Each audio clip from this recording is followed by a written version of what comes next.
தேவன் பலப்படுத்தும் பொழுது அற்புதமான கிரியைகள் உங்கள் சரீரத்தில் நடக்கும். உங்கள் சரீரம் சில காரியங்களை அற்புதமாய் வெளிப்படுத்தும். நீங்களே பார்ப்பீங்க.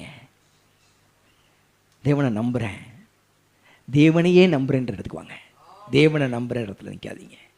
நான் தேவனை விசுவாசிக்கிறேன், தேவனையே விசுவாசிக்கிறேன், அந்த இடத்துக்கு நகர்ந்து வாங்க. அந்த முக்கியம். அவரையே நம்புகிறேன், அவரையே விசுவாசிக்கிறேன், அவரே செய்வார், அவரே காரியத்தை வாய்க்க பண்ணுவார், அவரே என்னை பலவானாக்குவார், அவரே என்னை பலவானாக்குவார், அவர் என்னை பலப்படுத்துவார். அதான் அவர் சொன்னார், பயப்படாதே, நான் உன்னுடனே இருக்காதே, திகையாதே, நான் உன் தேவன், நான் உன்னை பலப்படுத்தி உனக்கு சகாயம் பண்ணுவேன், நீதியின் வழக்கரத்தினால் உன்னை தாங்குவேன், பலப்படுத்துவேன். நான் உன்னை இன்னைக்கு ஸ்ட்ரென்தன் பண்ணுறேன். எந்த ஏரியாவில் பலவீனமாக இருக்க, ஒருவேளை சரீரம் பலவீனம் அடைஞ்சிருக்குதா, சரீரம் எழுந்திரிச்சு கூட நிற்க மாட்டேங்குதா, முடியலையா,